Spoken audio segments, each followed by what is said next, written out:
Welcome friends, আপনারা দেখছেন education and knowledge YouTube channel. গতকাল শিক্ষকদের জন্য রোপা 2019 প্রকাশিত হয়েছে। এরপর আমরা একটি বিস্তারিত বাংলায় ভিডিও আপলোড করেছি, যাতে সম্পূর্ণ বাংলায় কিভাবে কোথায় কি পরিবর্তন হচ্ছে, শিক্ষকদের জন্য এক্সট্রা কি বেনিফিট রয়েছে, সমস্ত কিছু। যদি সেটা মিস করে থাকেন, এই ভিডিওর শেষে বাঁদিকে উপরে লিঙ্ক পেয়ে যাবেন।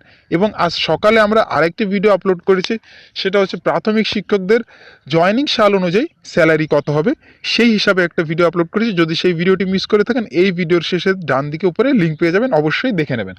তাতে আপনাদের জয়নিং সাল অনুযায়ী কত স্যালারি হতে পারে সম্ভাব্য কেন বলা হয়েছে, কারণ এখনও দিয়ে দেবে কিনা কিংবা সম্পূর্ণ ক্লারিফিকেশন যেহেতু আসেনি, ওই জন্যই সম্ভাবনা বলা হয়েছে।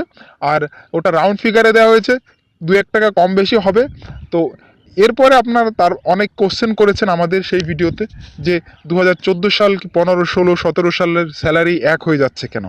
প্রথমেই বলে রাখি, এখানে কিন্তু পে ম্যাট্রিক্সের লেভেল হিসাবে করা হচ্ছে। তো লেভেল অনুযায়ী আপনার যদি 1 টাকা কমও থাকে, সেক্ষেত্রে কিন্তু পরবর্তী লেভেলে চলে যাচ্ছে। এবং 2017 সালে 1/8/2019-এ যাদের বেসিক ছিল, সেই বেসিকের অনুযায়ী 2.57 গুণ করলে কিন্তু ফার্স্ট লেভেল থেকে অনেক নিচে থাকছে স্যালারিটা।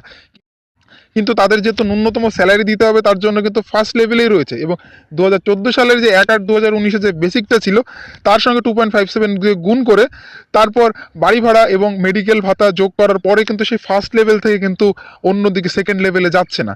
তো সেক্ষেত্রে এই জন্যই কিন্তু এই একটা কারণেই কিন্তু, শুধুমাত্র এটা না, 2003-4-এর স্যালারিও কিন্তু প্রায় এক হয়ে যাচ্ছে এই লেভেলের কারণেই। কারণ একটা রাউন্ড ফিগার দিয়েই করা হয়েছে যে পরবর্তী লেভেল এর পরের বার, অর্থাৎ পরবর্তী ইনক্রিমেন্ট যখন আপনাদের হবে, আপনারা এখন যে লেভেলে থাকবেন সেই লেভেলের পরবর্তী লেভেলে কিন্তু আপনারা অটোমেটিকলি চলে যাবেন। তো এখানে কিন্তু এটাই ক্লিয়ার যে এখন যারা লেভেলে রয়েছেন, পরবর্তী বছরে কিন্তু পরের ধাপে চলে যাবেন, আলাদা করে 3% ইনক্রিমেন্ট দিয়ে হিসাব করা লাগবে না।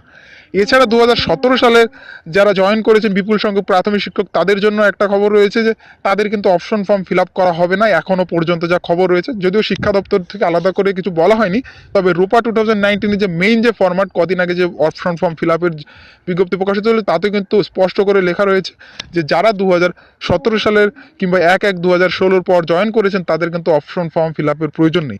তো এটা একটা গুরুত্বপূর্ণ প্রশ্ন, অনেকেই জিজ্ঞাসা করেছেন 1/8/2019 দেবো কিনা।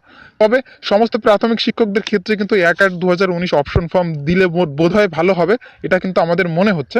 তো পরবর্তীতে আরও যদি কোনো কোশ্চেন থাকে, আমাদের অবশ্যই কমেন্ট করুন, এবং আমরা ধীরে ধীরে আরও কোশ্চেনের উত্তর আপনাদের দেব, কারণ আরও ক্লারিফিকেশন হলে আরও বিস্তারিত জানা যাবে। তো ধন্যবাদ সকলকে ভিডিওটি দেখার জন্য। পরবর্তী ভিডিওর আমন্ত্রণ রইল।